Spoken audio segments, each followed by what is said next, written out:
Dans la vie, là, si tu penses que tu connais bien l'être humain, c'est que tu n'as pas encore écouté toutes les histoires du monde. Assieds-toi bien. Je vais te raconter l'histoire de cette dame qui a failli tourner au vinaigre. Ça a failli partir dans une histoire tragique totalement. L'homme est méchant. Voici l'histoire de la dame. La dame que vous voyez sur l'écran là, c'est une dame qui est veuve. Son mari est mort et son mari lui a laissé un peu d'argent. Son mari aussi lui a laissé 5 enfants. C'est comme ça que sa copine lui dit que copine, là où tu es là, ton mari t'a laissé un peu d'argent. Au lieu de finir tout l'argent là, va jouer à la loterie pour gagner le visa. Parce que dans leur pays, souvent ils font les loteries, tu vas jouer. Si tu gagnes un visa, on te donne. Vu que tu as 5 enfants et tu as perdu ton mari, va un peu jouer à la loterie pour gagner le visa. Tes 5 enfants et toi, vous allez partir vous chercher là-bas en Bengué. La fille a dit ok, comme elle est veuve, elle a pris les économies, elle est partie jouer au visa, à la loterie de visa. C'est comme ça qu'elle a eu le visa. Pour elle et ses 5 enfants, les voilà dans l'avion pour l'Australie. Quand ils arrivent en Australie, là-bas, ça parle anglais. La dame qui est là, elle ne parle pas bien l'anglais. Elle parle la langue de son village en Afrique là-bas. C'est comme ça qu'on a mis la dame dans une association. Et c'est l'association qui devait maintenant accompagner cette dame-là. L'association a donné la maison à la dame. L'association a trouvé le travail à la dame. Le genre de travail qu'on n'a pas besoin de parler. Genre, elle fait le ménage, on lui dit seulement fait le ménage, elle fait. Elle ne parlait pas l'anglais, il y avait la barrière de la langue. Et les gens de l'association ont dit à cette dame que comme tu as les enfants, on t'a logé dans une maison. S'il y a des problèmes à la maison là-bas, viens nous en parler. La dame, il y avait des problèmes dans la maison là où on l'a logée. Mais vu qu'elle ne comprend pas l'anglais, elle ne pouvait pas parler. Elle avait beaucoup à dire, mais elle ne pouvait pas parler. Elle ne comprenait pas anglais. Elle apprenait à parler anglais un peu, mais c'est pas rapide comme ça, tu vois. C'était ça.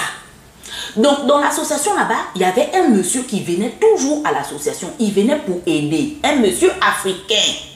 Le monsieur africain là, il ne venait pas du même pays que la dame qui a les 5 enfants là. Il venait d'un autre pays africain. Mais à l'époque, quand ce monsieur africain était encore à l'Afrique, le monsieur africain a fait l'aventure dans le pays de la dame. Le monsieur africain était en aventure à l'époque dans le pays de cette dame africaine là. Donc il comprend un peu la langue de la dame africaine. Donc quand le monsieur africain vient à l'association, il commence à se proposer, il dit voilà la dame africaine qui est là, moi j'ai fait un peu l'aventure à l'époque dans son pays, je comprends sa langue. Donc si elle doit parler, elle peut passer par moi et moi je vais vous traduire. Les gens de l'association ont dit oui parce que nous il y a longtemps, cette dame-là veut nous parler, mais on ne sait pas de quoi il s'agit. Le monsieur africain a commencé à être maintenant le traducteur. La dame africaine a commencé à parler avec le monsieur africain et le monsieur africain a commencé à dire aux gens de l'association ce que la dame voulait dire. Ils se sont entendus. C'est comme ça que le monsieur africain et la dame ont commencé à tomber amoureux. La dame avait déjà 5 enfants. Elle avait sa maison. Ils sont tombés amoureux. Quelques temps plus tard, ils ont commencé à sortir ensemble. Et quelques temps plus tard, ils se sont mariés. Après le mariage, la dame qui avait déjà 5 enfants, elle a fait 3 autres enfants avec le nouveau homme africain. Donc ça fait qu'en tout, elle avait 8 enfants maintenant. Ils ont commencé à construire en Afrique. Et quand ils ont commencé à construire en Afrique, le monsieur africain a proposé que c'est lui dans son pays qui vont aller construire. Ils ont construit 2 villas dans le pays du monsieur africain. Pas dans le pays de la dame, hein, dans le pays du monsieur. Ils ont construit 2 villas. La dame, c'est une dame battante. Le monsieur africain était déjà en Australie depuis plus de 19 ans. Il n'avait presque rien fait. C'est avec cette dame-là vraiment que la vie du monsieur s'est bien réveillée jusqu'à... Ils ont construit 2 villas en Afrique dans le pays du monsieur. La dame était là, elle va au travail, elle est battante parce qu'elle se dit quoi, j'ai 8 enfants, il faut que je me batte, mes enfants sont là et tout et tout et tout. Un jour, la dame entend une mauvaise nouvelle qui vient de l'Afrique. On dit à la dame que, ah madame, là où tu es là, ta maman est décédée en Afrique. Elle est morte en Afrique, il faut venir pour l'enterrement. La dame dit, oh, c'était pas dans ses programmes, mais comme c'est la mort, il faut qu'elle retourne en Afrique. Elle dit à son mari, il reste avec les 8 enfants, moi je pars en Afrique. Le mari dit ok. Elle retourne en Afrique, mais en arrivant en Afrique, elle prend une chambre d'hôtel. Donc elle reste à la chambre d'hôtel, elle dépose ses bagages à la chambre d'hôtel. Après, elle va au quartier pour les funérailles de sa maman. Ils sont là dans les courses, entre la morgue, les courses des funérailles. Vous connaissez quand les funérailles, non? Il y a toujours les courses à faire et tout. Ça fatigue. La dame était vraiment fatiguée. Quand elle finit de faire les courses des funérailles, préparer, tout ça, elle rentre à l'hôtel qu'elle a pris, elle rentre à l'hôtel fatiguée pour se reposer. Un soir, après les funérailles, elle rentre dans son hôtel tranquillement, elle appelle son mari, qui est resté en Australie. Elle dit à son mari que, ah chérie, là où tu me vois là, je suis fatiguée, je suis vraiment fatiguée. Il y a eu du monde aux funérailles, il y a vraiment, j'ai préparé, vraiment, il y a trop de choses à faire, les papiers. j'ai envie de dormir. Le monsieur lui dit que non, ne dors pas d'abord. Comme tu es déjà fatigué comme ça là, non, va d'abord faire les 100 pas. Elle dit, mais 100 pas comment encore? Le monsieur dit, non, descends. Descends de l'hôtel, va un peu tourner, tu fais un peu les 100 pas pour évacuer un peu. Tu vois, tu es triste, tout ça, tu marches un peu. Quand tu vas marcher, tu vas voir la tristesse, tout ça là, ça va descendre et puis le stress va descendre un peu. Elle dit, ok, comme c'est mon mari qui me conseille comme ça, il n'y a pas de problème. C'est comme ça que la femme se lève de sa chambre d'hôtel. Et pourtant, elle était déjà à l'hôtel. Elle se lève de sa chambre d'hôtel, elle descend comme son mari a dit là, pour aller faire les 100 pas. Quand elle descend pour faire les 100 pas à l'hôtel, elle fait un peu le tour. Au moment de tourner vers l'hôtel, voilà deux gars qui la pointent là, devant le visage pour dire, suis-nous. Elle dit, hein, comment ça? Elle veut crier, les deux gars disent qu'écoute, si tu cries, voilà ce qui va se passer. Le temps que tu vas crier là, nous on va tirer. Et si on tire, toi, tu seras plus vivante. Mais nous, on va venir nous attraper, on va partir en prison, mais on aura déjà fait le job. Tu seras déjà mort. Si tu cries, c'est ce qui va se passer. Alors que si tu nous suis, il y a moyen que tu restes vivante. Elle dit ok, il n'y a pas de problème. Elle suit les gars, les voilà qui montent dans le taxi avec la dame. Ils montent dans le taxi avec la dame. La nuit, hein, ils emmènent la dame dans une maison inachevée. Ils attachent la dame. Ils passent la nuit avec la dame dans la maison inachevée. Ils ne faisaient que parler au téléphone. Le lendemain, maintenant, là où il fallait maintenant zigouiller la dame, le lendemain, c'est comme ça que la dame est toujours attachée sur la chaise. Les deux bandits disent à la dame que, mais madame, vraiment, la personne qui t'en veut, qui nous envoie pour faire ça là, on dirait que tu as vraiment blessé la personne là. La dame dit, blessé qui? Moi je vis en Europe. Je vis en Europe. Depuis des années déjà, je suis en Europe. Je suis revenue ici seulement pour les funérailles de ma mère. Je ne suis, même aux funérailles, je ne me suis pas battue avec quelqu'un. Je n'ai blessé personne. Où je suis là, je suis triste. Quand vous m'avez attrapé, vous avez vu que mes yeux étaient rouges, je pleurais et tout. Les bandits disent, oui, tu étais en train de pleurer. Elle dit que voilà, je pleure parce que j'ai perdu ma maman. Voilà, quand vous m'avez attrapé, mon téléphone est dans mes poches. Fouillez mon téléphone. Vous allez voir, vous allez même vous voir le cadavre, les gerbes de fleurs qu'on a achetées, le cercueil, tout ça pour l'enterrement. Je suis là pour l'enterrement de ma maman. Donc, les kidnappeurs étaient un peu gênés parce qu'ils apprennent que la dame est là pour les funérailles de sa maman. Donc les kidnappeurs se sont un peu refroidis. Ils ont dit à la femme que voilà ce qui va se passer. Nous, comme tu as dit que tu viens de l'Europe, nous d'habitude là, on n'a pas l'habitude de tuer ni les femmes ni les enfants. Nous on est dans les braquages, des trucs comme ça, mais les femmes et les enfants, on ne touche pas à ça. Et comme tu dis que tu es venu dans les funérailles de ta maman, tout ça, ça se voit, tu es triste, tu es déboussolé. Même quand on t'a attrapé là, tu te débattais pas vraiment en fait, tu te laissais seulement partir. Donc voilà ce qui va se passer. Comme tu viens de l'Europe là, tu vas nous donner l'argent. Hein? Tu nous donnes l'argent et puis nous on va te libérer. Et avant de te libérer, on te dit qui nous envoie faire ça.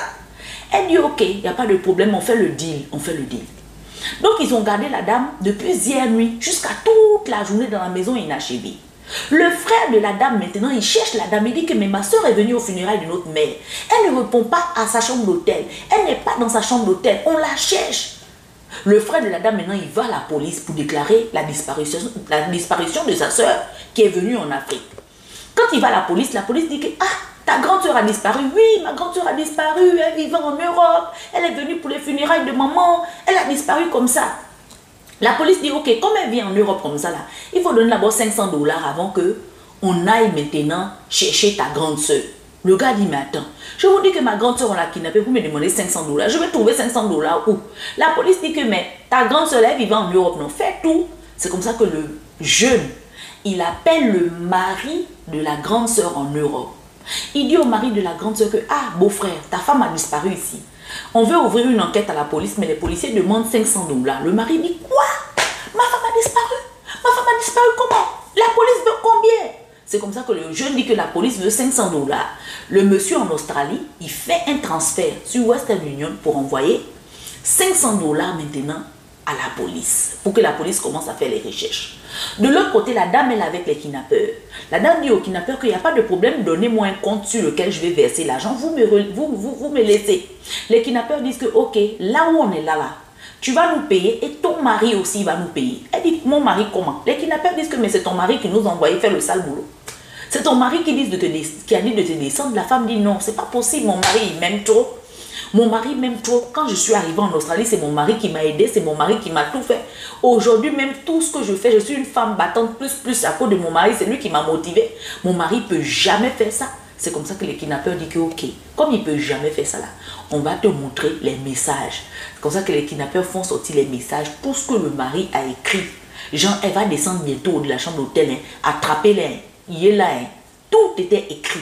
C'est comme ça que les bandits disent à la dame qu'on va même l'appeler parce qu'on va lui dire qu'on t'a déjà zigouillé. Parce que lui nous a dit de te zigouiller, il va nous donner 7000 $.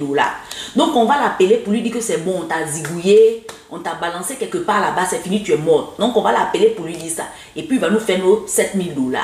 La dame dit ok. Ils appellent le mari de la dame depuis l'Australie, ils mettent le haut-parleur, la dame est là. La dame avait déjà fait son transfert au kidnappeur, tu vois, elle avait déjà fait son transfert. Donc les kidnappeurs avaient quelqu'un dehors là-bas qui est déjà parti récupérer le transfert que la dame a fait. Parce qu'il travaille en bande organisée. Donc il y a quelqu'un qui est déjà parti prendre le transfert et la personne a dit 5 sur 5, j'ai récupéré le transfert. Donc il fallait maintenant le transfert du monsieur parce que les kidnappeurs voulaient prendre 2 transferts sur place là. Ils ont pris le transfert de la dame, c'était bon. Ils appellent maintenant le monsieur, ils font sonner le téléphone. Le monsieur en Australie décroche. Il dit c'est bon. Les braqueurs disent que oui c'est bon, on a fini, on l'a zigouillé, c'est fini, on a jeté son corps. Ils vont même plus la retrouver, c'est bon, elle est morte là, c'est fini. Le monsieur dit ok, il n'y a pas de problème, je vous envoie votre argent tout de suite. C'est comme ça que le monsieur fait maintenant un transfert de 7000 $.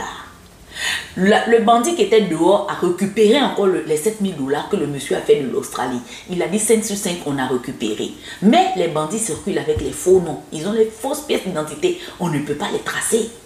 C'est comme ça qu'ils ont récupéré et l'argent de la dame et l'argent du monsieur. Ils ont remis le téléphone là où il parlait avec le monsieur. En WhatsApp, vocal, tout ce que le monsieur disait, ils ont remis la puce à la dame, ils ont dit à la dame que tiens, on te donne 100 cadeaux, ça c'est ton mari et toi, vous allez vous gérer là, nous on n'est même plus dedans. Mais madame, pendant qu'on y est, on vous laisse 2 jours pour quitter le pays. Nous les bandits, on n'a rien à foutre. Que tu es venu au funérailles de ta mère, ou bien tu es venu au funérailles de qui? 2 jours. Si en 2 jours on te voit circuler dans la ville, là où on te voit seulement, même si on passe dans la voiture, tu vas comprendre, on va te descendre. La dame dit, ok. La dame a couru à l'hôtel, elle a pris le vol qui partait cette nuit là en Australie là. Elle est montée dedans, elle est partie. Donc de son côté, le mari maintenant, lui, il est persuadé que la dame, elle est décédée. Parce que les bandits lui ont dit, c'est vrai, elle est morte et tout, c'est fini, on ne va plus la retrouver. Donc lui, il est persuadé. Il a commencé à partir à l'association, annoncer aux enfants à la maison que oh maman est morte, oh maman est morte, accident, maman est morte. Les enfants ont commencé à pleurer.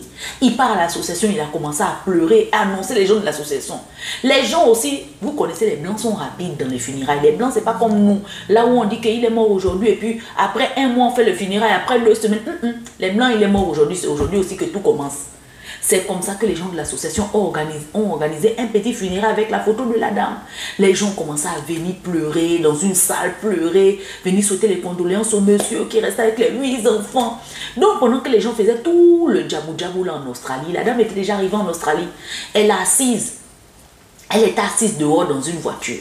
Elle voyait comment les gens rentraient, les gens sortaient, les gens rentraient, les gens sortaient en train de pleurer en son nom. Elle était là. Jusqu'à tout le monde des funérailles, tout le monde est parti. Le monsieur est resté seul avec les enfants.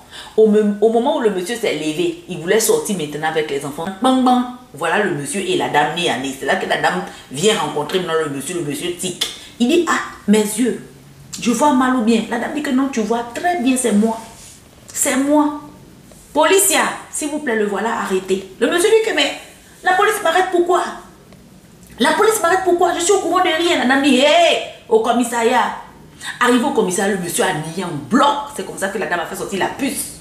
Les photos, il faut voir les voices du monsieur, comment il disait que non, elle va descendre. Je vais la convaincre de descendre de la chambre d'hôtel. Vous la tapez là, vous la zigouillez, vous je ne vais plus la voir, vous la faites disparaître. Hey, faut voir les choses que le monsieur disait dans la puce.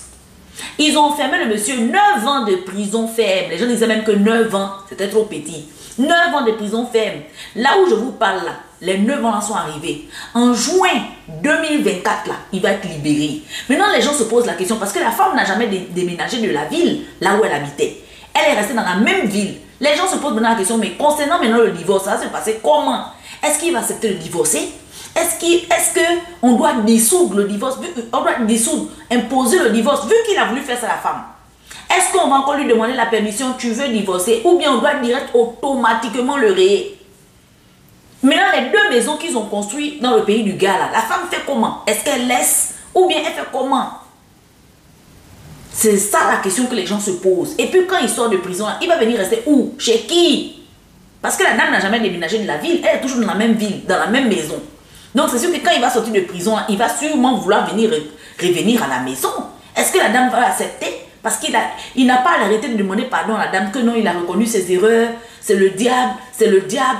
Il a accusé le diable jusqu'à bloc. Même le diable même est étonné. Donc maintenant, qu'est-ce que la femme doit faire?